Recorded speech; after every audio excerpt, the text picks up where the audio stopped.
तो चलिए आज हम लोग क्या करते हैं, केमिस्ट्री का नेक्स्ट लेक्चर देखते हैं। इससे पहले प्रीवियस लेक्चर में हमने क्या देखा था, तो प्रीवियस लेक्चर में हमने एलिमेंट पढ़ाया था और एलिमेंट के टाइप्स को हमने दिखाया था कि मेटल होता है, नॉन मेटल होता है, मेटलॉइड्स होता है, और इन डिटेल हमने क्या किया था, चर्चा किया था। शायद से 1 घंटा 6 मिनट का यह लेक्चर था, ठीक है। तो उसमें हमने इन डिटेल बताई थी, आज भी इन डिटेल बताएंगे। आज कंपाउंड बताना है, कंपाउंड की टाइप्स बताना है, सॉल्यूशन वगैरह बतानी है।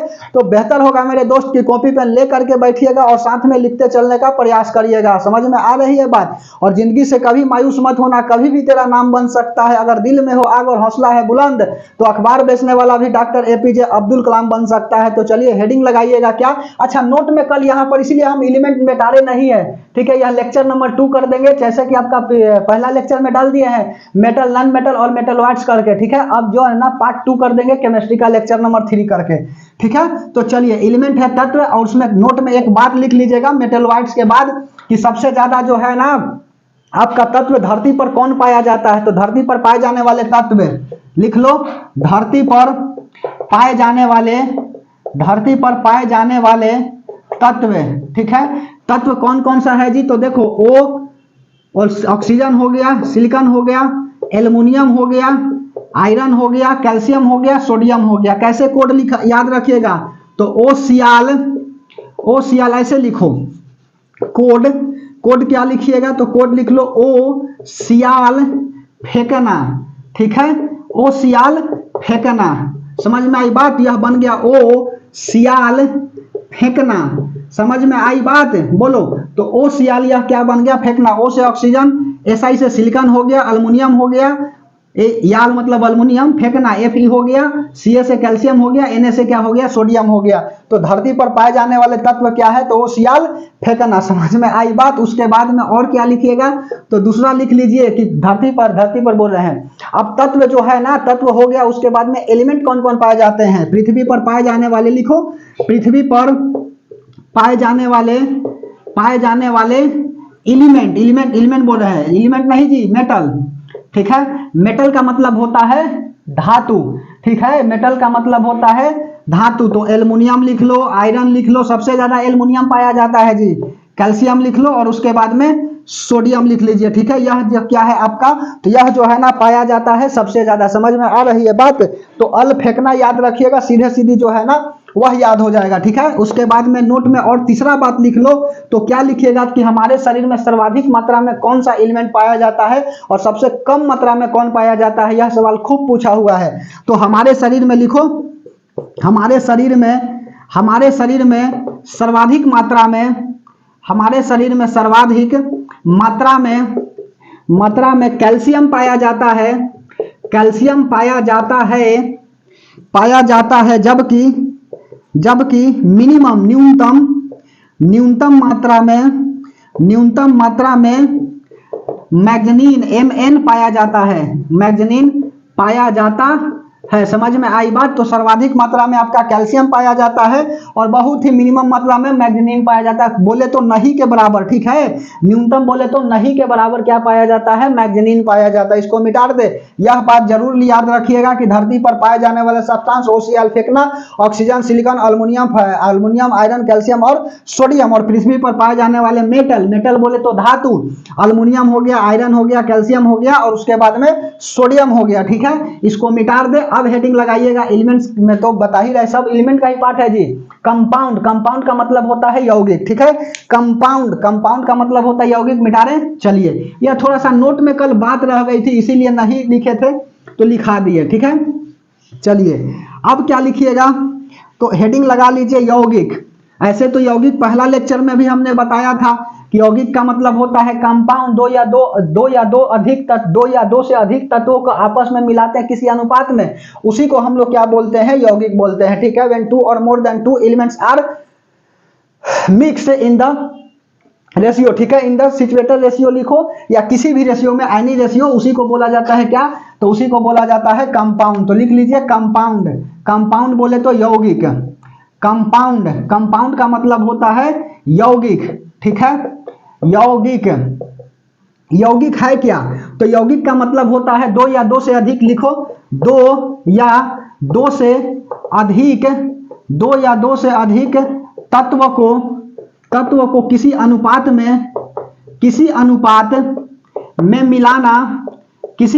में मिलाना क्या कहलाता है? मिलाना यौगिक कहलाता है। ठीक है, यौगिक कहलाता है। समझ में आई बात? व्हेन 2 और more than 2 element are mix in any ratio is called होता है आपका कंपाउंड। ठीक है, तो यौगिक कहलाता है। एग्जांपल में लिख लो क्या? H2O लिख लीजिए। समझ में आई बात? कैल्शियम कार्बोनेट लिख लो। समझ में आ रही है बात? उसके बाद में कैल्शियम क्लोराइड लिख लो, CaCl2 लिखो, कैल्शियम क्लोराइड हो गया। उसके बाद में सोडियम क्लोराइड लिख लीजिए और ETC कर दीजिए। तो देख रहे हैं इसमें कि 2 या 2 से अधिक क्या है? इसमें अणु है जी, 2 या 2 से अधिक तत्व है और यह मिल करके क्या बना दिया? आपका कंपाउंड बना दिया। ठीक है, यह कंपाउंड बना दिया और यह भी कंपाउंड जो है ना वह 2 तरह का होता है। पहला होता है ऑर्गेनिक कंपाउंड। ऑर्गेनिक कंपाउंड हो गया। ऑर्गेनिक कंपाउंड कहने का मतलब होता है कि कार्बनिक। ठीक है, कार्बनिक यौगिक, कार्बनिक यौगिक हो गया। ठीक है, ऑर्गेनिक का मतलब होता है कार्बनिक। वैसा जिसमें कार्बन हो उसी को बोला जाता है कार्बनिक। ठीक है, वैसा जिसमें कार्बन की अंश हो तो लिख लो वैसा कंपाउंड। वैसा कंपाउंड बोले तो यौगिक, वैसा कंपाउंड जिसमें कार्बन उपस्थित हो। ठीक है, कार्बन उपस्थित हो वही क्या कहलाता है? आपका कार्बनिक यौगिक कहलाता है। एग्जाम्पल में क्या लिखिएगा?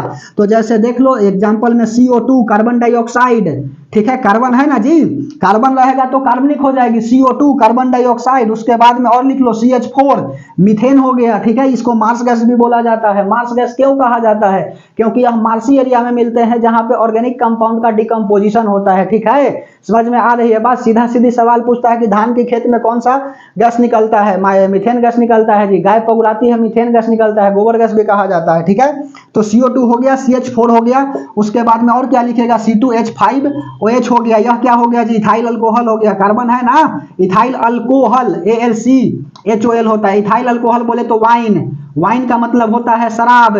ठीक है, तो इथाइल अल्कोहल क्या हो गया? आपका वाइन हो गया। इसमें कार्बन है, ETC कर दीजिए, ETC। समझ में आ रही है बात? तो वैसा कंपाउंड जिसमें कार्बन उपस्थित हो उसी को बोला जाता है ऑर्गेनिक कंपाउंड। और नोट में बात लिख लीजिएगा कि कभी कदार सवाल जो है ना वह पूछ देता है ना कि कार्बन डाइऑक्साइड में कार्बन और ऑक्सीजन का रेशियो पूछता है। ठीक है, और कितने जो है ना इसमें परमाणु है। ठीक है, चलो तो इसमें लिखो कार्बन डाइऑक्साइड ऐसे करके, और इसको क्या लिखिएगा? तो इसको लिख लीजिए आप।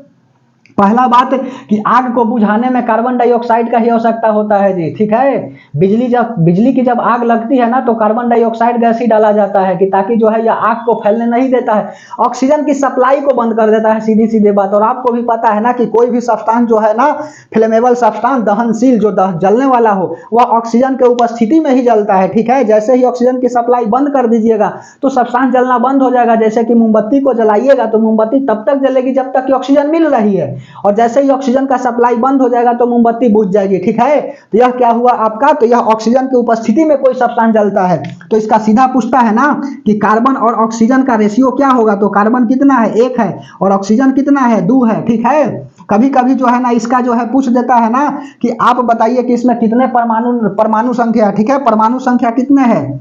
कितने परमाणु है? नंबर ऑफ परमाणु, नंबर ऑफ एटम पूछ देते हैं जी। तो नंबर ऑफ एटम। ठीक है, परमाणु संख्या सबका नहीं। देखो ऐसे तो बोलेंगे तो कार्बन की एटॉमिक नंबर 6 है और ऑक्सीजन का 8 है, ही नहीं पूछ रहा है। परमाणु संख्या, नंबर ऑफ एटम कितने हैं कार्बन डाइऑक्साइड में? नंबर ऑफ एटम, तो कार्बन है 1 और ऑक्सीजन है 2, तो यह मिल करके कितना हो जाएगा? 3 हो जाएगा। तो थोड़ा सा ध्यान से समझिएगा। समझ में आ रही है बात? कार्बन कितना है? कार्बन 1 है, ऑक्सीजन 2 है, तो मिल करके कितना हो गया? 3 हो गया। कार्बन और ऑक्सीजन का रेशियो कितना हो गया? 1:2 हो गई। ठीक है, ऑर्गेनिक हो गया। उसके बाद में और क्या लिखिएगा? तो लगले हाथ यहां पर लिख लीजिए इनऑर्गेनिक। ठीक है, इनऑर्गेनिक, इनऑर्गेनिक का मतलब होता है अकार्बनिक, अकार्बनिक होता है। ठीक है, अकार्बनिक यौगिक। और इनऑर्गेनिक क्या होता है? तो इनऑर्गेनिक कहने का मतलब होता है कि जिसमें कार्बन नहीं हो उसी को बोला जाता है इनऑर्गेनिक। ठीक है, जिसमें कार्बन नहीं हो उसको क्या बोला जाता है? इनऑर्गेनिक बोला जाता है। तो लिख लीजिए, जिसमें सीधा वर्ड से ही पता चल रहा है जी, जिसमें कार्बन उपस्थित हो तो कार्बनिक। कार्बनिक मतलब कार्बन है और अकार्बनिक मतलब कार्बन नहीं है। ठीक है, इसीलिए ऑर्गेनिक का अपोजिट बन गया इनऑर्गेनिक। ठीक है, तो जिसमें कार्बन उपस्थित ना हो उसी को क्या बोला जाता है, अकार्बनिक बोला जाता है। एग्जाम्पल में लिख लीजिए H2O, इसमें कार्बन नहीं है, H2O बोले तो वाटर, ठीक है, जो हम लोग पानी पीते हैं, जल जल जल जल जल का पीएच वैल्यू लिख लो 7 होता है जी, ठीक है, और जिसका पीएच वैल्यू 7 होता है वह क्या होते हैं, न्यूट्रल होते हैं। लिखते चलो, पता नहीं किस रूप में क्वेश्चन आ जाएंगे और फेल करा करके चले जाएंगे। What do know about the pH value, ठीक है, तो pH value is satisfy the solution is acidic, basic और न्यूट्रल। आर यू अंडरस्टैंड, ठीक है, नहीं समझा, चलिए कोई बात नहीं।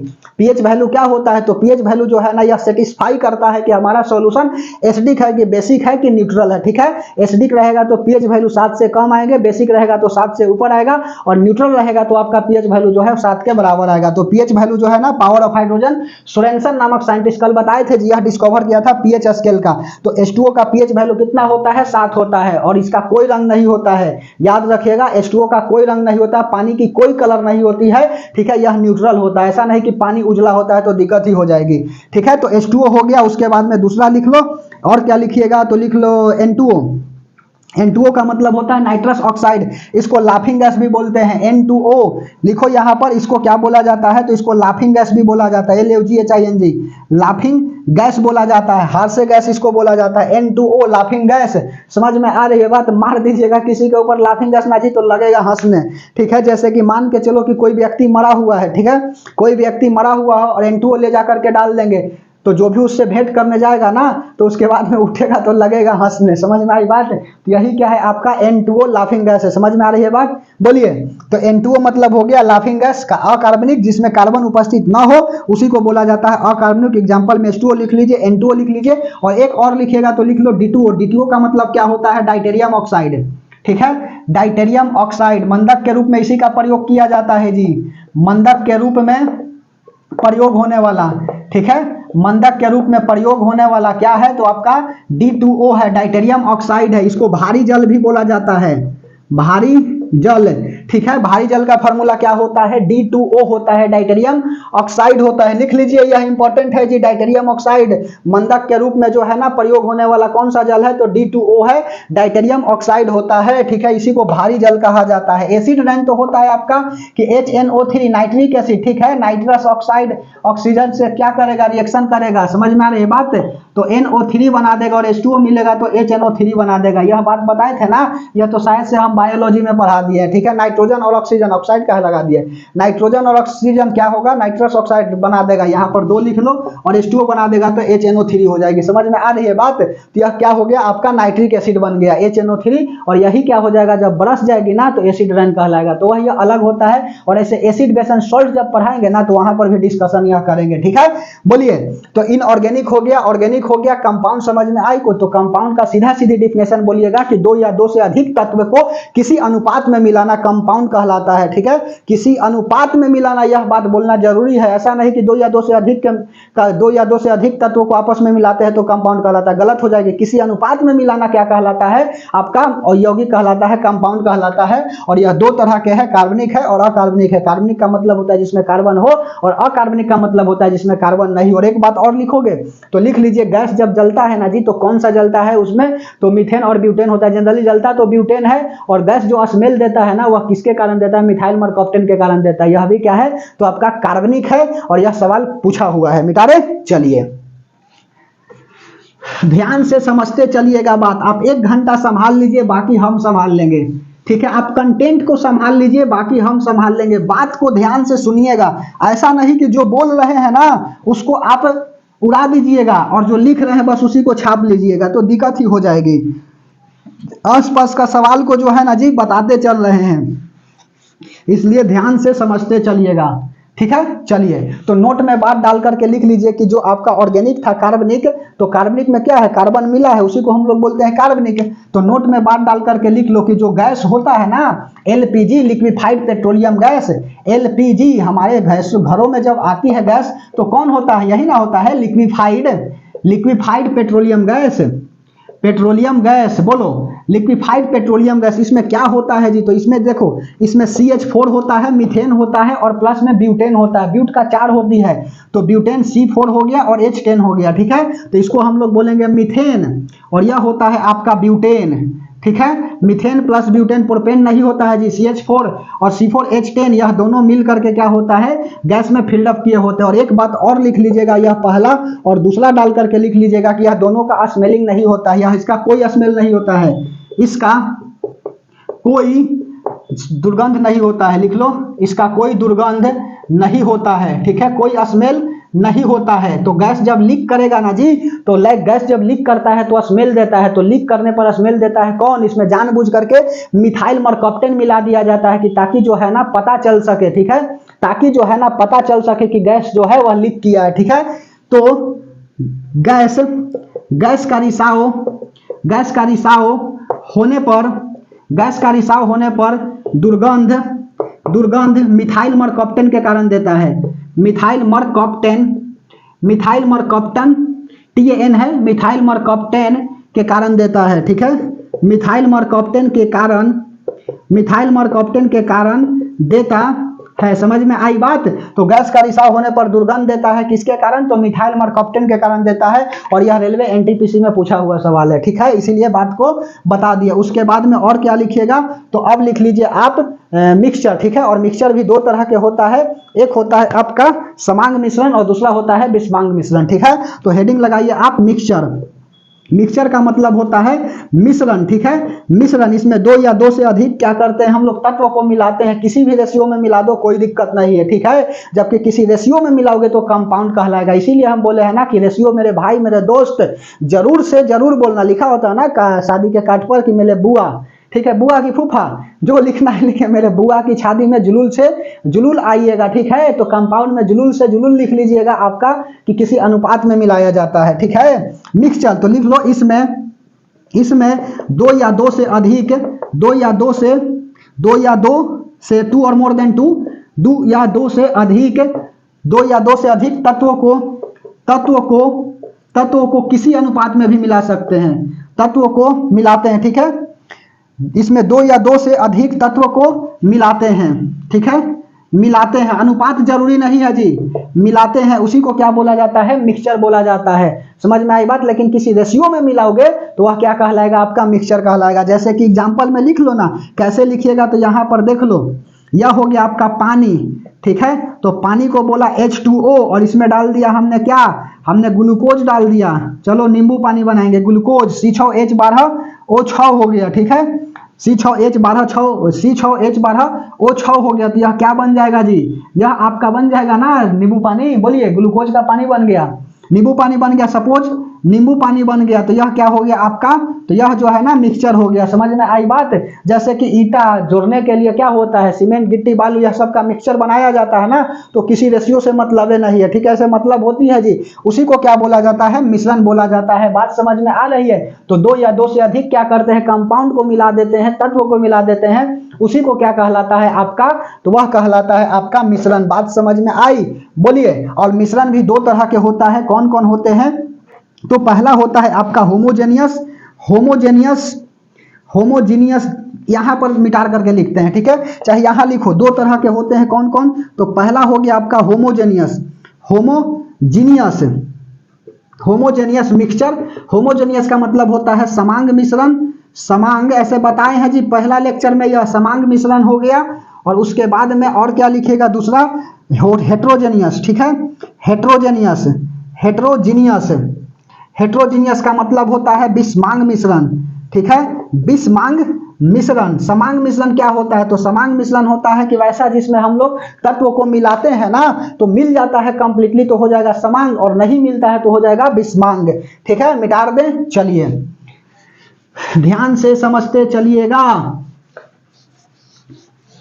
कल वाला क्लास में जो है एटॉमिक स्ट्रक्चर के बारे में बताएंगे कि एटम की थ्योरी वगैरह जो है कैसे दिया, कनाड ने क्या बताया था सबसे पहले, और उसके बाद जॉन डेल्टन ने इसका डिटेल में बताया, फिर रदरफोर्ड आए, वह अपना क्या थ्योरी दिया, बहुत सारे साइंटिस्ट हैं, ठीक है, सबका अलग अलग एक्सपेरिमेंट के बारे में बताएंगे, और वहां से जो भी सवाल आएगा ना तो नहीं छूटेगी, ठीक है। उसके बाद में फिर क्वांटम नंबर्स निकालना सिखाएंगे कि अजीमुथल क्वांटम नंबर क्या होता है, प्रिंसिपल क्वांटम नंबर क्या होता है, मैग्नेटिक क्वांटम नंबर क्या होता है, स्पिन क्वांटम नंबर क्या होता है, यह सब सवाल पूछता है जी, ठीक है। चलिए ध्यान से समझिएगा, ये सब अच्छा एग्जाम में पूछता है, खूब पूछता है सवाल, और अच्छा से पढ़िएगा, ठीक है। चलिए यह सब तो बेसिक बेसिक बात बता रहे हैं। तो पहला हेडिंग लगा लीजिए होमोजेनियस। होमोजेनियस का मतलब होता है क्या, समांग मिश्रण, ठीक है। समांग मिश्रण क्या होता है, जिसमें हम लोग क्या करते हैं, सॉल्यूट पार्टिकल को घुलाते हैं तो यह कंप्लीटली क्या हो जाता है, मिल जाता है। वैसा जिसमें अणु को मिलाते हैं या आप लिख लीजिए तत्व को मिलाते हैं तो कंप्लीटली घुल जाता है, उसको हम लोग बोलते हैं समांग मिश्रण, ठीक है। इसमें तत्व पूरी तरह से घुल जाते हैं, उसी को क्या बोला जाता है, उसी को बोला जाता है समांग मिश्रण। जैसे कि एग्जांपल में लिख लो, दूध हो गया और प्लस पानी हो गया, तो दूध और पानी मिल करके क्या बना देगा, बोलिए, पूरा दूध और पानी मिल गया ना जी, तो यह क्या हो जाएगा, आपका होमोजेनियस हो जाएगा, ठीक है। दूध और पानी मिल करके होमोजेनियस बन गया। उसके बाद में और क्या लिखिएगा, बोलिए, दूध हो गया और पानी हो गया। उसके बाद और क्या लिख सकते हैं, दूध हो गई, पानी हो गई, नमक और पानी को मिला दीजिए, नमक हो गया। उसके बाद में पानी हो गया, यह सब क्या हो गया, कंप्लीटली जो है ना वह घुल जाएगा, तो क्या हो जाएगा, होमोजेनियस हो जाएगा, समांग मिश्रण हो जाएगी, ठीक है, समांग मिश्रण हो जाएगी। और इसके अलावा दूसरा लिख लो हेट्रोजेनियस मिक्सचर, हेट्रोजेनियस मिक्सचर, ठीक है, हेट्रोजेनियस मिक्सचर। इस हेट्रोजेनियस मिक्सचर, अच्छा, समांग मिश्रण के अणु नहीं दिखते हैं जी, इसके अणु नहीं दिखते हैं। अब ऐसा नहीं कि नमक और पानी को मिलाइएगा तो नमक दिखेगा, नहीं दिखेगा, तो सीधा सीधी बात लिख दिया जाता है ना कि जब मिलाते हैं हम लोग, क्या तत्व को मिलाते हैं, एलिमेंट को मिलाते हैं, तो वह दिखता ही नहीं है, उसी को समांग मिश्रण बोलते हैं। और हेट्रोजेनियस में क्या होगा, यह दिखता है, ठीक है, लिख लीजिए हेट्रोजेनियस। इसमें तत्व पूरी तरह नहीं घुलता है, ठीक है, नहीं घुलता है। जैसे कि एग्जाम्पल में लिख लीजिए, एग्जाम्पल में क्या लिखिएगा, तो एग्जाम्पल में सीधा सीधी बात, अच्छा एक बात और लिखोगे, एग्जाम्पल तो बाद में लिखेंगे, इसके अणु दिखते हैं, ठीक है, अणु दिखते हैं। जैसे कि एग्जाम्पल में लिख लीजिएगा चावल प्लस दाल, चावल और दाल, यह दिखेगा, क्या हो जाएगा, हेट्रोजेनियस मिक्सचर, ठीक है।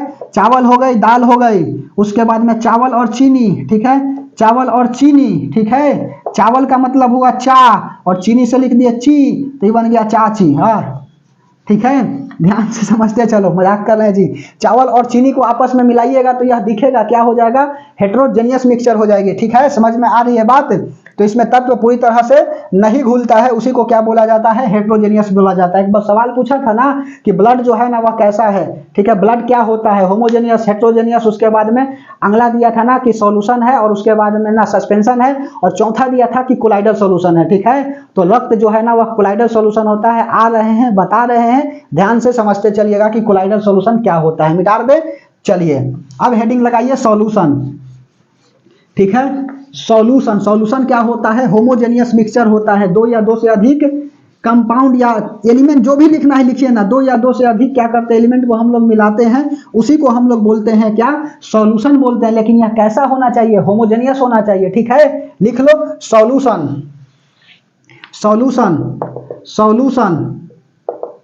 सॉल्यूशन का मतलब क्या होता है, बिलियन, ठीक है। बिलियन क्या होता है, तो दो या दो से अधिक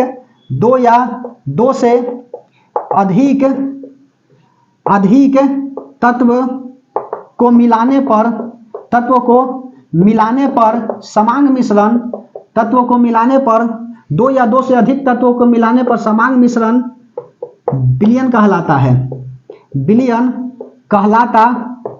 ठीक है। यह जो है ना होमोजेनियस होना चाहिए, दो या दो से अधिक तत्वों को मिलाते हैं, ठीक है, तो वह होमोजेनियस होना चाहिए, इसी को हम लोग बोलते हैं सॉल्यूशन। जैसे कि एग्जांपल में देख लो, यह आपका क्या हो गया, पानी हो गया, इसको हमने बोला पानी, और यहां पर मिला दिया हमने चीनी, ठीक है, तो पानी मिला दिया और इसमें क्या मिला दिया, चीनी मिला दिया, ठीक है, और यह पानी हो गया H2O। अब यह दोनों को मिलाएंगे तो सॉल्यूशन बन जाएगा ना, सॉल्यूशन बन जाएगा।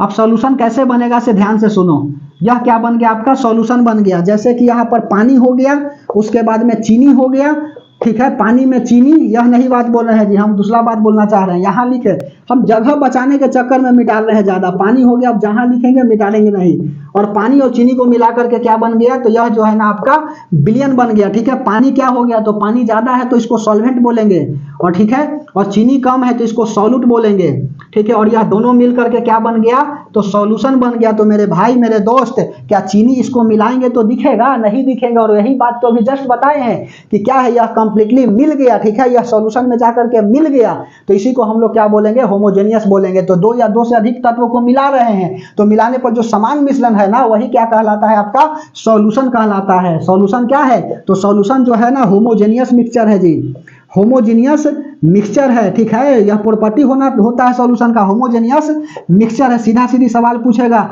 कि सॉल्यूशन कैसी होती है, तो सॉल्यूशन होमोजेनियस मिक्सचर होती है, ठीक है। और इसमें पानी और चीनी को हमने क्या कर दिया, मिला दिया, सॉल्यूट हो गया और सॉल्वेंट हो गया, ठीक है। सॉल्यूट हो गया और सॉल्वेंट हो गया। सॉल्यूट क्या होता है, जो घुलता है, ठीक है, उसी को हम लोग बोलते हैं सॉल्यूट। और जिसमें घुलता है उसमें सॉल्यूशन बोला, उसको सॉल्वेंट बोला जाता है। जिसकी मात्रा सॉल्यूशन में ज्यादा हो, लिखो ना, जिसकी मात्रा सॉल्यूशन में ज्यादा हो, उसी को क्या बोला जाता है, उसी को हम लोग बोलते हैं सॉल्वेंट। और जिसकी मात्रा सॉल्यूशन में कम हो, ठीक है, जिसकी मात्रा सॉल्यूशन में कम हो, उसी को क्या बोला जाता है, उसी को बोला जाता है आपका सॉल्यूट। तो चीनी क्या हो गया, सॉल्यूट हो गया, और आपका पानी क्या हो गया, तो पानी जो है ना आपका हो गया सॉल्वेंट, ठीक है, सॉल्वेंट, ठीक है। इसको हिंदी में बोला जाता है विलायक, और इसको बोला जाता है विलय, ठीक है। इसको बोला जाता है विलायक और इसको बोला जाता है विलय, ठीक है, बिला गया, ठीक है। और बिलाने वाला सॉल्वेंट, कौन इसको बिला दिया, तो यह सॉल्वेंट बिला दिया। तो जिसकी मात्रा सॉल्यूशन में ज्यादा हो उसको सॉल्वेंट बोला जाता है, और जिसकी मात्रा सॉल्यूशन में कम हो उसको सॉल्यूट बोला जाता है। बात समझ में आ रही है, बोलिए। तो सॉल्यूशन कैसा है मिक्सचर, तो सॉल्यूशन जो है ना वह होमोजेनियस मिक्सचर है। एक बात यहां से जरूर याद रखिएगा, जरूर से जरूर याद रखिएगा, ठीक है। मिटा दें, चलिए। सॉल्यूशन के बाद भी टाइप्स ऑफ सॉल्यूशन होते हैं, मिटा रहे इसको, चलिए। सॉल्यूशन का भी टाइप्स होता है, इसमें भी एक और आता है जी कि डाइल्यूट क्या होता है, और उसके बाद में कंसंट्रेटेड क्या होता है, ठीक है, लिख दे। चलो, कंसंट्रेशन क्या होता है और डाइल्यूट क्या होता है। उसके बाद में सुपर हो जाएगा सेचुरेटेड और अनसेचुरेटेड सॉल्यूशन क्या होता है, यह भी जो है ना वह आपका खूब पूछता है, ठीक है। समझ में आ रही है बात, तो हेडिंग लगा लीजिए आप, एक आपका डाइल्यूट सॉल्यूशन और एक होता है आपका कंसंट्रेटेड सॉल्यूशन, ठीक है। तो पहला लिख लो डाइल्यूट डाइल्यूट का मतलब होता है तनु विलायक, ठीक है, तनु बिलियन हो गया, ठीक है। हिंदी बड़ा टाइट होता है जी। डाइल्यूट सॉल्यूशन क्या होता है, तो डाइल्यूट सॉल्यूशन कहने का मतलब होता है ना, ठीक है, डाइल्यूट सॉल्यूशन कहने का अर्थ क्या होता है, तो डाइल्यूट सॉल्यूशन का मतलब होता है जिसमें विलय की मात्रा क्या हो, कम हो, उसी को बोला जाता है डाइल्यूट। लिख लो, जिसमें सॉल्यूट कम हो, जिसमें सॉल्यूट की मात्रा कम हो, उसी को क्या बोला जाता है, उसी को बोला जाता है डाइल्यूट। सॉल्यूट बोले तो विलय, इसको विलय बोला जाता है, विलय। समझ में आ रही है बात। और दूसरा डाइल्यूट के बाद कंसंट्रेटेड, ठीक है, कंसंट्रेटेड सॉल्यूशन, इसको बोला जाता है सांद्र विलयन, ठीक है। इसको क्या बोला जाता है, कंसंट्रेटेड को बोला जाता है सांद्र विलयन, जिसमें सॉल्यूट की मात्रा क्या हो, ज्यादा हो। लिख लो, जिसमें सॉल्यूट की मात्रा क्या हो, सॉल्यूट की मात्रा ज्यादा हो, उसी को क्या बोला जाता है, उसी को बोला जाता है कंसंट्रेटेड सांद्र विलयन बोला जाता है, ठीक है। सांद्र विलयन बोला जाता है जिसमें सॉल्यूट की मात्रा ज्यादा हो, ठीक है, उसी को क्या बोला जाता है, सांद्र विलयन बोला जाता है। अब इसमें क्या लिखिएगा, तो एक और लिखिएगा, तीसरा लिखना है तो लिख लीजिए सैचुरेटेड सॉल्यूशन और अनसैचुरेटेड सॉल्यूशन होता है, ठीक है, लिखे। तो saturated solution types of solution में ही चल रहा है जी, बात समझ में आ रही है कि सब बाउंस कर रहा है, बोलिए। सैचुरेटेड सॉल्यूशन, सैचुरेटेड का मतलब होता है संतृप्त, ठीक है, संतृप्त विलयन, ठीक है। सैचुरेटेड सॉल्यूशन संतृप्त विलयन का मतलब क्या होता है कि वैसा सॉल्यूशन जिसमें सॉल्यूट पार्टिकल को अब नहीं घुलाया जा सके, उसी को बोला जाता है संतृप्त विलयन, ठीक है। जैसे कि मान के चलिए कि आप पानी में चीनी को घुला रहे हैं, तो चीनी को भी घुलने की अभी एबिलिटी होगी, ठीक है। ऐसा थोड़ी है कि जितना मन चाहे घुला दीजिएगा, तो नहीं ना घुलेगा, बोलिए। तो वैसा जिसमें सॉल्यूट पार्टिकल अब नहीं घुला सकते हैं, उसी को हम लोग बोलते हैं क्या, तो सैचुरेटेड सॉल्यूशन। या सैचुरेट हो गया अब कहां से, ठीक है, यह निश्चित मात्रा में हो गई, अब घुलाएगा ही नहीं। जैसे मान के चलिए कि हमको पढ़ाने की क्षमता है 2 घंटा, ठीक है, और कोई कहेगा कि 4 घंटा पढ़ाइए, तो हम तो पढ़ा देंगे जी, कोई दिक्कत नहीं है, ठीक है। लेकिन मान के चलिए हम एवरेज कर रहे हैं बात की 2 घंटा पढ़ा सकते हैं, तो हम क्या हो गए, सैचुरेट हो गए। अब उसके बाद क्लास लेने की कोई हमारी क्षमता ही नहीं है। वही हाल होता है सॉल्यूशन में, ठीक है, कि सैचुरेटेड सॉल्यूशन क्या होता है, जिसमें हम लोग अब विलय को, सॉल्यूट पार्टिकल को नहीं घुला सकते हैं, ठीक है, लिखे। तो वैसा जिसमें विलय बोले तो सॉल्यूट को न घुलाया जा सके वह क्या कहलाता है, तो वह जो है आपका कहलाता है संतृप्त विलयन। वैसा जिसमें विलय को न घुलाया जा सके उसी को बोला जाता है सैचुरेटेड सॉल्यूशन। और अनसैचुरेटेड सॉल्यूशन क्या होता है, अनसैचुरेट है, इसका मतलब और घुला सकता है, ठीक है। अब इसका मतलब क्या है कि और घुला सकता है, ठीक है। तो लिख दो अनसैचुरेटेड सॉल्यूशन। अनसैचुरेटेड सॉल्यूशन का मतलब होता है असंतृप्त विलयन, ठीक है, असंतृप्त विलयन। इसका मतलब है ना कि इसमें क्या किया जा सकता है, तो इसमें जो है ना सॉल्यूट पार्टिकल को घुलाया जा सकता है, ठीक है। इसमें अधिक से अधिक सॉल्यूट पार्टिकल अभी घुलाया जा सकता है, लिख दे। इसमें सॉल्यूट पार्टिकल, सॉल्यूट का मतलब होता है विलय, बार बार बोल रहे हैं, जैसे कि चीनी और पानी, चीनी में पानी जैसे, ठीक है, डोले ना। सुनो, इसमें सॉल्यूट पार्टिकल, ध्यान से समझते चलिएगा बात जी। तो चीनी क्या है, तो चीनी जो है ना सॉल्यूट है, ठीक है। तो इसमें सॉल्यूट पार्टिकल को घुलाया जा सकता है, ठीक है। यह क्या है आपका, तो यह जो है आपका असंतृप्त विलयन है, ठीक है। मिटा दे, एक और लिख लो लगले यहाँ हाथ। तीसरा सुपर सॉल्यूशन, ठीक है। सुपर सॉल्यूशन क्या होता है, सुपर सॉल्यूशन कहने का अर्थ होता है ना कि जब हम लोग टेम्परेचर को बढ़ाते, कुछ ऐसे सॉल्यूशन होते हैं जिसको टेम्परेचर को बढ़ाते हैं ना, तो टेम्परेचर क्या हो जाता है, बढ़ाने पर इसमें सॉल्यूट पार्टिकल को घुलाया जा सकता है, उसी को बोला जाता है सुपर सॉल्यूशन, ठीक है। ध्यान से समझिए। यदि टेम्परेचर मतलब होता है तापमान, यदि तापमान बढ़ाने पर सॉल्यूट पार्टिकल को घुलाया जाता हो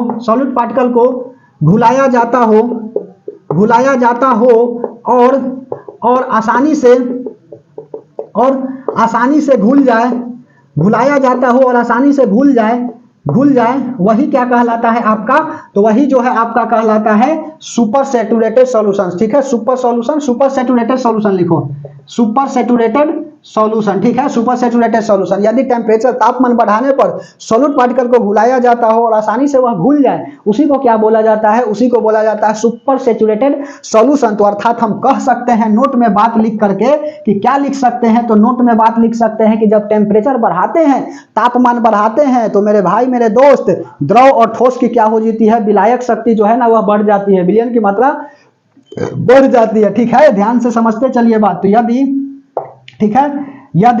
ठोस बोले तो आपका सॉलिड, ठोस और द्रव, ठीक है, सॉलिड एंड लिक्विड, ठीक है। लिक्विड को क्या करते हैं, टेम्परेचर बढ़ाते हैं तो क्या हो जाता है, इसकी विलयन शक्ति जो है ना वह बढ़ जाती है, विलयन शक्ति जो है वह बढ़ जाता है, ठीक है। घुलने की क्षमता, ठीक है, यह क्या हो जाता है, बढ़ जाता है। समझ में आ रही है बात। तो ठोस और द्रव का टेम्परेचर बढ़ाने पर क्या हो जाता है, इसकी विलयन शक्ति जो है वह क्या हो जाता है, बढ़ जाता है, ठीक है। संतृप्त विलयन, वही मतलब कहने का अर्थ है कि जिसमें घुलने की क्षमता है वह क्या हो सकता है, ज्यादा नहीं हो, सो उसी को हम लोग बोलते हैं संतृप्त विलयन। अर्थात कहने का अर्थ है ना कि सॉल्यूट पार्टिकल को अब नहीं घुलाया जा सकता है। तो यदि ठोस द्रव का क्या करते हैं, टेम्परेचर बढ़ाते हैं, तो विलयन शक्ति जो है ना वह क्या हो जाता है, वह बढ़ जाती है। यह बात को याद रखिएगा। लेकिन गैस का घट जाता है जी, गैस का क्या हो जाता है, तो गैस का जो है ना यह बढ़ाते हैं, टेम्परेचर बढ़ाते हैं तो क्या हो जाता है, इसकी सॉल्यूशन का संतृप्त विलयन जो है ना, सैचुरेटेड सॉल्यूशन, उसकी जो है शक्ति घट जाती है, ठीक है। यह गैस में होता है। दोनों बात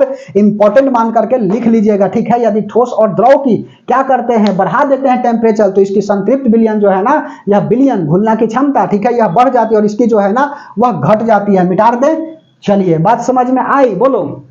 तो अच्छा से पढ़िएगा, ठीक है। धीरे धीरे रे मना धीरे सब कुछ हो, माली सींचे 100 घड़ा ऋतु आए फल हो। तो अच्छा से बता रहे हैं तो आपका भी दिमाग जो है ना कंसंट्रेट करके यहाँ पे रहना चाहिए, नहीं तो बाउंस कर जाएगा। कंपटीशन टफ हो गई है, उतना मेहनत मेरे भाई करना पड़ेगा। 2-4 दिन करो ना, उसके बाद आदत हो जाएगी हमारे साथ करते करते, ठीक है। चलिए उसके बाद में अगला लिख लीजिए। कभी कभी जो है ना इसमें मास परसेंटेज वगैरह जो है ना देता है निकालने के लिए, तो चलो बता देता हूँ मास परसेंटेज कैसे निकालते हैं, वॉल्यूम परसेंटेज कैसे निकालते हैं, ठीक है। यह सब बात को बता देते हैं, ठीक है। मास परसेंटेज, वॉल्यूम परसेंटेज, यह सब कैसे निकाला जाता है।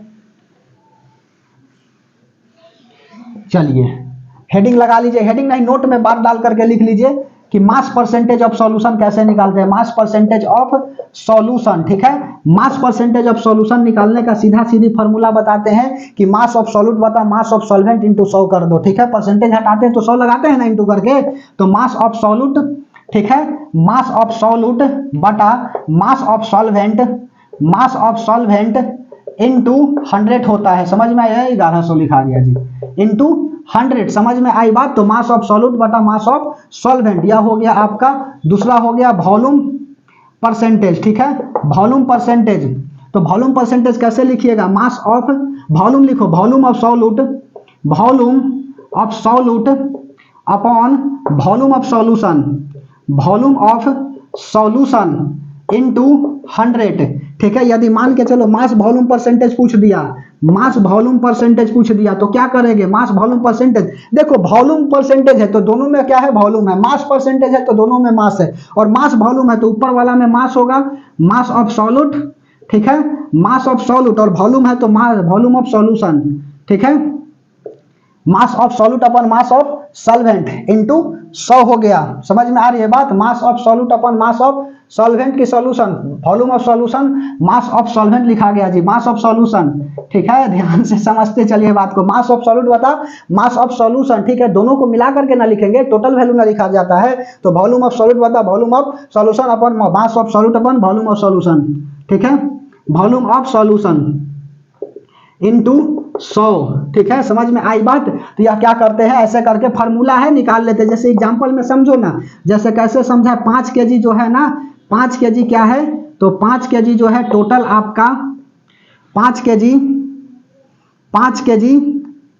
मास है, ठीक है। 5 kg मास है, और उसके बाद में और क्या लिख दे, और जो है 5 kg मास है, और क्या लिखे, 5 kg चीनी को 5 kg मास लिख देता हूं, और क्या लिखें 1000 ml, ठीक है। 1000 ml वाटर है, और इसका पूछ देगा कि बताइए कि मास वॉल्यूम परसेंट कितना होगा, तो कुछ नहीं 5/1000 इंटू 100 कर देना। यहाँ से यह कट गया, 5 दूना 1/2 मतलब 0.5%, ठीक है। यह क्या हो गया, इसका वैल्यू निकल गया। समझ में आ रही है बात। तो 5 kg ऊपर रख दिए, वॉल्यूम आपका टोटल कितना है, वाटर 1000 है। समझ में आ रही बात। और यहाँ पर 100 से कर दिए। ना समझ रहा तो सुनो, 5 kg हमने मास ले लिया, कोई भी चीज का मास लीजिए, और 1000 ml जो है ना वाटर का ले लिया, कैपेसिटी वॉल्यूम ले लिया, और यहाँ पर मास वॉल्यूम परसेंटेज बोल दिया, तो मास ऑफ सॉल्यूट बता वॉल्यूम ऑफ सॉल्यूशन, ठीक है। या mass of volume, mass of solvent, जो भी लिखना है लिखो, ठीक है। जनरली तो होता यहाँ पर सॉल्वेंट ही है, ठीक है। मास ऑफ सॉल्यूट अपन मास ऑफ सॉल्वेंट, ठीक है। चलो सॉल्वेंट ही कर देता हूँ, अच्छा रहेगा।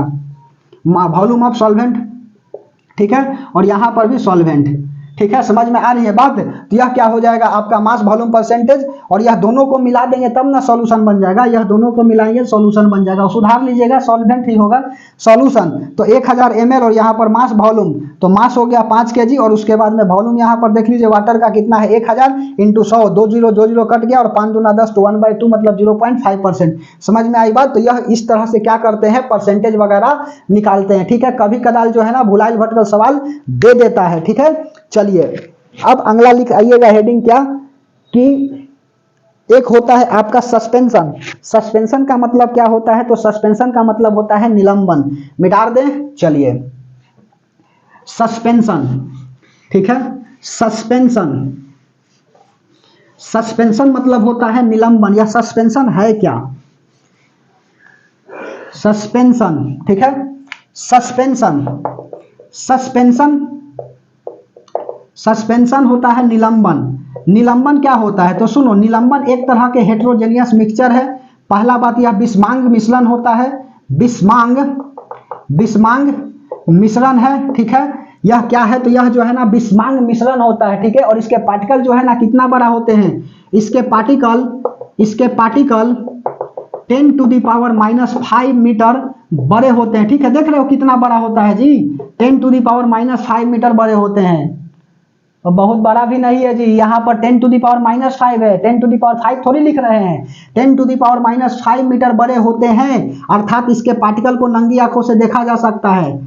इसके पार्टिकल को खुली आंखों मतलब नंगी आंखों से देखा जा सकता है, वही क्या कहलाता है, तो वह आपका सस्पेंशन कहलाता है, निलंबन कहलाता है। एग्जाम्पल बताएंगे तो ज्यादा समझ में आएगा। ठीक है, यहाँ पर हमने ले लिया पानी, ठीक है, और पानी में मिला दिया हमने क्या, सॉइल, मिट्टी। ठीक है, सॉइल मतलब होता है मिट्टी, और यह मिट्टी को मिला दिया तो यह कैसा सॉल्यूशन बनेगा जी, तो यह सस्पेंशन बनेगा। और यह कंप्लीटली तो मिट्टी मिलेगा ही नहीं सॉल्यूशन में, समझ में आ रही है बात। पानी में तो कंप्लीटली मिट्टी मिलेगा ही नहीं, कुछ कण उसके क्या होंगे, दिखाई देंगे। और उसकी कण की कितना होती है, बड़ा साइज उसकी कण की कितना होती है साइज, तो 10⁻⁵ मीटर तक क्या होते हैं, बड़े होते हैं। तो अर्थात सॉइल के कण यह दिखेगा कि नहीं, बिल्कुल दिखेगा। इसे गिलास लीजिए, उसमें पानी लीजिए और मिट्टी को डाल करके ऐसे देखिए, कण जो है ना वह दिखेगा। तो नंगी आंखों से, खुली आंखों से देख रहे हो ना, तो इसके पार्टिकल को नंगी आंखों से देखा जा सकता है। ठीक है, और इससे लाइट पास कराएंगे तो लाइट क्या कर जाएगा जी, डिस्पर्स कर जाएगा। समझ में आ रही बात, लाइट का डिस्पर्सन हो जाएगी, फैलाव हो जाएगा। ठीक है, लाइट स्कैटर्ड कर जाएगा। लिखो, जब इससे लाइट प्रवेश कराते हैं तो स्कैटर्ड हो जाता है। स्कैटर्ड का मतलब होता है अपने पाथ से विचलित हो जाता है। ठीक है, विचलित हो जाता है, प्रकीर्णन हो जाती है जी लाइट का। अर्थात जब प्रकीर्णन हो जाएगा तो लाइट की पाथ देखी जा सकती है। ठीक है, जब इससे लाइट प्रवेश करते हैं तो स्कैटर्ड हो जाता है, स्कैटर्ड हो जाता है। और लाइट बोले तो प्रकाश, और प्रकाश की पाथ बोले तो रास्ता, और प्रकाश की पाथ देखा जा सकता है। ठीक है, देखा जा सकता है। तो सीधा सीधी बात समझिएगा कि जब लाइट इससे पास कराएंगे तो क्या पास कर जाएगा, तो नहीं, पास नहीं करेगा, यह स्कैटर्ड हो जाएगा जी। ठीक है, क्या लाइट पास कराएंगे तो पास कर जाएगा, तो नहीं, स्कैटर्ड हो जाएगा, छितिर बितिर हो जाएगा। और छितिर बितिर हुआ, स्कैटर्ड हुआ कि क्या होगा, इसकी लाइट की पाथ दिखेगी। तो यह बात को याद रखिएगा। ठीक है, बोलिए कि सस्पेंशन क्या होता है, तो सस्पेंशन होता है बालू और पानी का मिट्टी। यह बालू और पानी का क्या करते हैं, मिश्रण करते हैं, यही तो सस्पेंशन है। इसके पार्टिकल कितने बड़ा होते हैं, 10⁻⁵ मीटर बड़े होते हैं। जब इससे लाइट प्रवेश कराते हैं तो लाइट स्कैटर्ड कर जाता है, अर्थात इसकी पाथ को क्या हो सकता है, देखा जा सकता है। ठीक है, तो यही क्या कहलाया, सस्पेंशन। इसको छानेंगे जी तो छन्नी से पार करेगा कि नहीं, तो यह नहीं पार करेगा। इसको लिखो, इसको छानने पर छन्नी से पास नहीं करता, इसको छानने पर छन्नी से पार नहीं करता था, छना जाता है जी। समझ में आई बात, पार्टिकल बड़ा है इसीलिए क्या हो गया, यह छना गया। इसी को हम लोग बोलते हैं क्या, निलंबन सस्पेंशन बोलते हैं। बात सस्पेंशन समझ में आई, बोलिए। अब उसके बाद हेडिंग लगाइए कोलाइडल सॉल्यूशन। ठीक है, कोलाइडल को हम लोग कोलाइडल ही लिखते हैं, मिटा दें। चलिए, कोलाइडल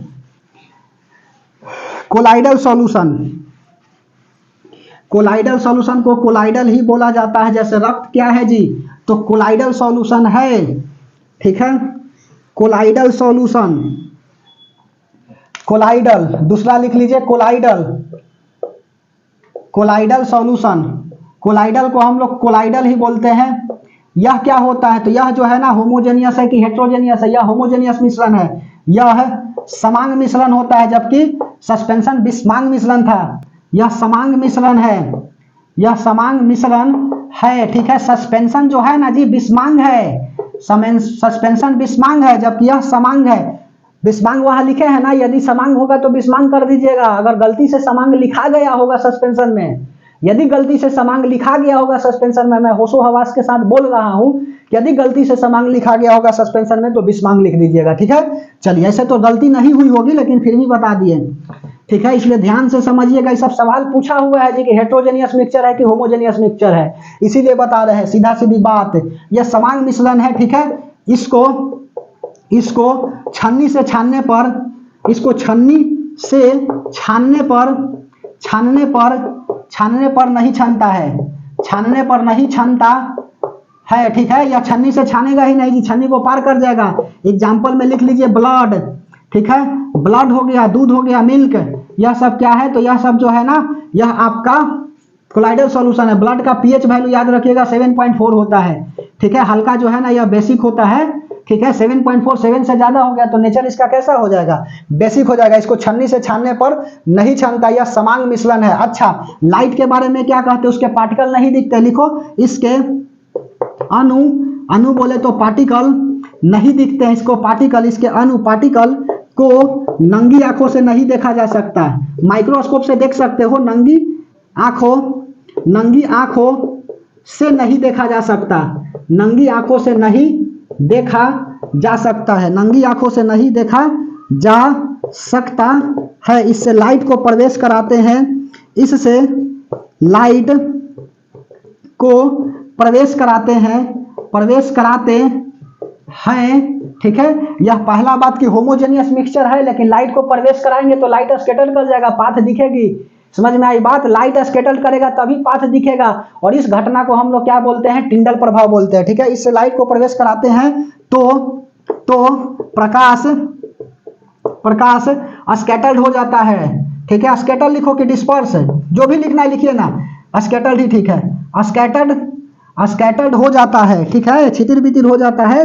प्रकाश की क्या हो जाती है, प्रकीर्णन हो जाता है, और यही प्रकीर्णन के कारण जो है ना हम लोग की वस्तुएं दिखने को मिलती है दिन के समय, जहां पे लाइट नहीं जाता है। पार्टिकल से टकरा करके लाइट छितिर बितिर हो गया, हमारे कमरा तक थोड़ी लाइट आता है सूरज का डायरेक्ट, वह क्या हो जाता है, किसी पार्टिकल से टकरा करके बिखर जाता है, और वही बिखर करके हमारे कमरा तक पहुंच जाते हैं, तो जिससे दिन में वस्तुएं रखी हुई दिखाई देती है। तो स्कैटर्ड क्या होता है, जब किसी पार्टिकल से लाइट टकरा करके बिखर जाता है, उसी को बोला जाता है स्कैटर्ड। समझ में आई बात, तो प्रकाश क्या हो जाता है, बिखर जाता है, तो प्रकाश स्कैटर्ड हो जाता है। और क्या लिखिएगा, और लिखो नोट में बात को, इसके अगले हाथ लिख लीजिए टिंडल इफेक्ट।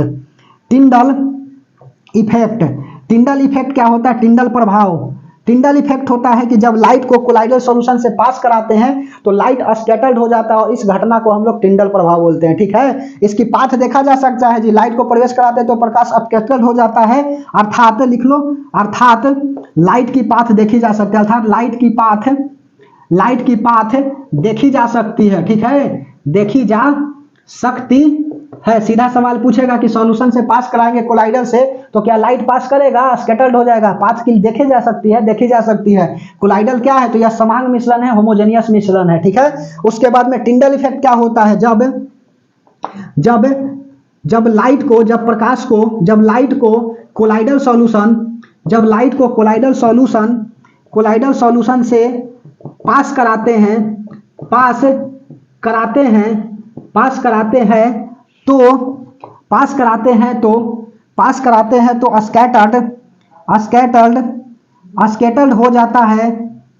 स्कैटर्ड हो जाता है, और इस घटना को प्रकाश का टिंडल प्रभाव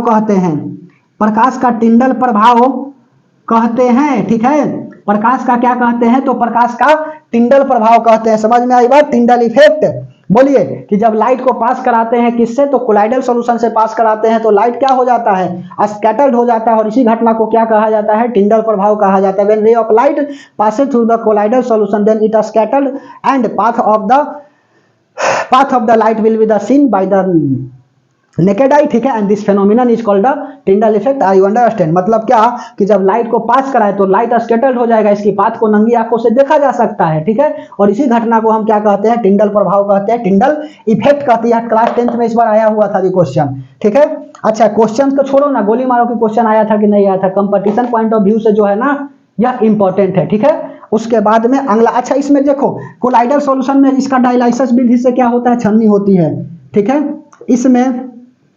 इसमें पार्टिकल को कैसे अलग करते हैं, इसमें पार्टिकल को अपोहन विधि, अपोहन मतलब डायलिसिस, DIALAYSIS, डायलाइसिस, ठीक है। किडनी क्या करता है, डायलाइसिस करता है जी। तो इसमें पार्टिकल को अपोहन विधि से अलग किया जा सकता है, अपोहन विधि से अलग किया जा सकता है, अलग किया जा सकता है, ठीक है। इसमें क्या हो सकता है, तो इसमें पार्टिकल को अपोहन डायलाइसिस विधि से क्या किया जा सकता है, अलग किया जा सकता है। समझ में आ रही है बात, बोलो। तो यह कोलाइडल सॉल्यूशन हो गया। उसके बाद में एक और लिख लीजिए, इमल्सन, ठीक है। पाइसीकरण होता है, इसमें जो है ना खूब पूछते हैं, ठीक है, कि पाइसीकरण इमल्सन जो है ना वह क्या होते हैं। लिख लीजिए पाइसीकरण, मिटा दे, चलो।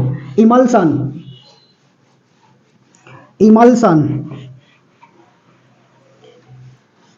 इमल्सन क्या होता है, पाइसीकरण। इसमें देखो इमल्सन है क्या, जब पार्टिकल को मिलाते हैं तो परिक्षेपित हो जाते हैं लेकिन मिलते नहीं है। इसी को हम लोग कुछ ऐसे सॉल्यूशन होते हैं बता रहे हैं, पाइसीकरण इमल्सन, ठीक है। नया आया हुआ है, और नया थोड़ी है जी, कभी कदार भुलाइल भटकल पूछता है सवाल। जब पढ़ रहे हैं तो अच्छा से पढ़ेंगे, छोड़ेंगे काहे, ठीक है। बस खत्म के कगार पर ही है एलिमेंट, ठीक है। चलिए अगला लिख लीजिए क्या, तो इमल्सन, EMUL, EMULSION, इमल्सन का मतलब होता है पाइसीकरण, ठीक है। पाइसी जनरली लिखते हैं तो कुछ ऐसे सॉल्यूशंस होते हैं जो मिल तो जाते हैं, ठीक है, परिक्षेपित हो तो जाते हैं लेकिन मिलते नहीं है। उसी को क्या बोला जाता है, उसी को बोला जाता है आपका पाइसीकरण। समझ में आ रही है बात, बोलिए। तो कुछ ऐसे सॉल्यूशन, कुछ ऐसे तत्व जो मिलाने पर परिक्षेपित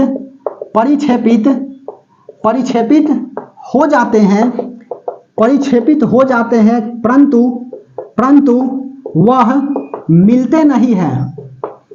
मिलते नहीं है, उसी को क्या कहा जाता है, उसी को कहा जाता है इमल्सन। तो कुछ ऐसे तत्व है जो मिलाने पर परिक्षेपित हो जाते हैं लेकिन वह क्या होते हैं, मिलते नहीं है। एग्जाम्पल में लिख लीजिए पेंट, ठीक है, पेंट हो गया, दूध हो गया, यह सब क्या हो जाता है, यह सब जो है ना आपका इमल्सन हो जाती है। बात समझ में आ रही है बात, तो पेंट हो गया, दूध हो गया, यह सब साबुन, ठीक है, साबुन, तो यह सब क्या हो जाएगा जी, इमल्सन हो जाएगा। पेंट हो गया, साबुन हो गया, दूध काहे नहीं लिखे, दूध हो गया, ETC, यही क्या है, इमल्सन की उदाहरण है। समझ में आ रही है बात। और एक बात को और लिख लीजिए, ब्रोमियन गति, ब्रोमियन, BROMIAN, ब्रोनियन होता है, ब्रोमियन, ठीक है, BROMIAN, ब्रोमियन, मोशन ऑफ पार्टिकल, ठीक है, पार्टिकल। ब्रोमियन क्या होता है, तो ब्रोमियन का गति, ठीक है, का गति, ठीक है। यह होता क्या है, तो यह होता है कि जब हम लोग क्या करते हैं, पार्टिकल को टेम्परेचर देते हैं, टेम्परेचर बढ़ाते हैं तो इसके पार्टिकल जो है ना वह टूट जाते हैं, सॉलिड से लिक्विड में आते हैं, और यह जो है ना रैंडम मोशन करता है, इसकी पाथ जो है ना जिगजैग होती है, और यही पार्टिकल के मोशन को हम लोग बोलते हैं ब्रोनियन गति, ठीक है। तो लिख लो, जब किसी पार्टिकल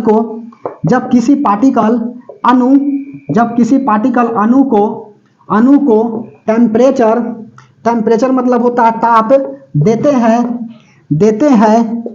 हैं तो टूट जाता है, और यह रैंडम मोशन करता है। रैंडम मोशन क्या होती है, जिसकी डायरेक्शन फिक्स नहीं हो, उसी को रैंडम मोशन बोलते हैं। शराबी शराब पीने के बाद किधर भटकेगा चलेगा कोई पता नहीं है, इसी को रैंडम मोशन बोलते हैं, ठीक है। तो जब किसी पार्टिकल को टेम्परेचर ताप देते हैं तो टूट जाता है, और यह रैंडम मोशन करता है, ठीक है, रैंडम मोशन करता है। और इस मोशन को, और इस गति को, गति लिखो, मोशन लिखो, और इस गति को ब्रोमियन गति कहते हैं, ठीक है, गति कहते है। समझ में आई बात। जैसे कि यहाँ से क्या करो, तो यहाँ से कोई सब्सटेंस है, इसको क्या कर देता हूँ, इसको जो है ना आप यहाँ से टेम्परेचर दे देता हूँ, यहाँ से क्या कर दिया, टेम्परेचर को हमने बढ़ाया, तो इसके पार्टिकल जो है ना वह पार्टिकल क्या कर जाएगा, तो पार्टिकल जो है आपका ब्रेक कर जाएगा, ठीक है। यह पार्टिकल जो है वह ब्रेक कर गया, और ब्रेक कर गया पार्टिकल इस तरह से ऐसे चलेगा। इस मोशन को हम लोग क्या बोलते हैं, तो जिग-जैग पाथ बोलते हैं। इसका पाथ कैसा है, जिग-जैग पाथ, ठीक है। जिग-जैग पाथ क्या होता है, सीधा सीधी जिग-जैग पाथ इस तरह से, जिसकी कोई पाथ की डायरेक्शन फिक्स नहीं हो, ठीक है। यह क्या है आपका, तो यह जो है आपका जिग-जैग पाथ है। समझ में आ रही है बात। तो यह कैसी पाथ है, तो यह जो है ना आपका जिग-जैग पाथ है। तो ब्रोनियन गति क्या है, जब टेम्परेचर बढ़ाते हैं तो पार्टिकल टूट जाता है, और टूट करके इसकी मोशन जो है ना पता नहीं चलता है कि कौन सा मोशन कर रहा है, पता नहीं, ठीक है, तुम कौन सा नशा करती हो, पता नहीं तुम कौन सा मोशन करती हो, इसी को बोला जाता है ब्रोनियन गति। और यहाँ पर क्या हो जाता है आपका, यहाँ पर एलिमेंट समाप्त हो जाते हैं। तो बताइए क्लास कैसा लगा, बिना रुके हुए जो है ना इतना देरी से बक रहे हैं।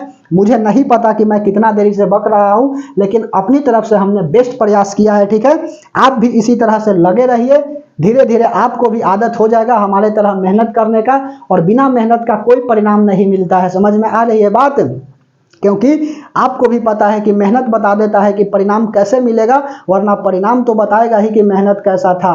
और एक बात गांठ बांध लीजिएगा कि इंतजार नहीं किसी रानी का, अब हम दिखाएंगे कि रुतबा क्या होता है जवानी का।